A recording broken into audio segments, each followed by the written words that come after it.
why this election is very important at global level. It is just not one more election.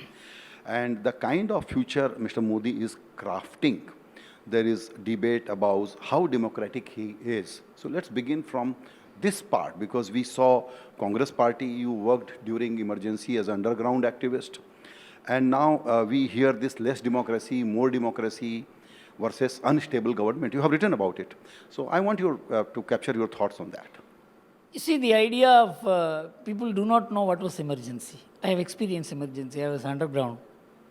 In fact, I could not attend my father's shraddh because I was underground. I could not eat in my house.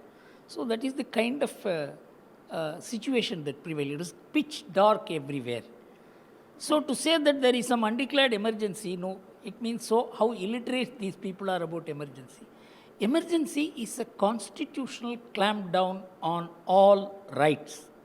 It is not that a strong leader takes a strong position, you call him an autocrat. An autocrat can emerge only when the constitution itself certifies that autocracy. That's what happened during the emergency. Such a situation can never arise in this country because the Janata Party amended the constitution to say, unless there is armed rebellion anywhere, you cannot declare emergency, and even then you can declare emergency only in the region in which the armed rebellion takes place. Now if you want to know what is happening at the global level, the transition of India, I can tell you, the shift is because of India's rise as well as Modi's capability to transform India and himself and to convince the world, who was seen as a mini Hitler, as a person who can emerge as a leader of that kind, you know what kind of capacity, tenacity, and what kind of effort he must have put in. So he transformed himself and transformed India. Two decisions which he took: that India will produce a vaccine. Everybody laughed.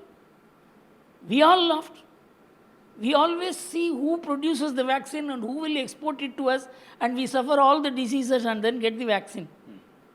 But he said, I will produce the vaccine. And he produced not one, but two. He saved us.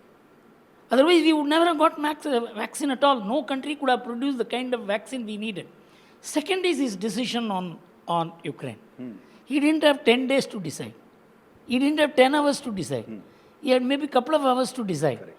And he took a decision to remain neutral, which means supporting Russia, which is the biggest affront you could have caused to the United States. And what he did, he didn't mean it only as a political action. He knew that Ukraine war means oil will hit $200. He decided to buy oil from Russia in rupee terms. It not only brought down the very oil threat which could have damaged the global economy and the Indian economy and smashed Indian economy out of existence after the COVID. We got laddu in both hands.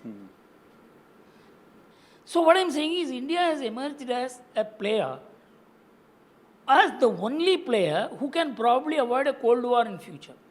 So when you are electing a government this time, a leader this time, you are not electing a leader for India. You are electing a global leader on the Indian soil.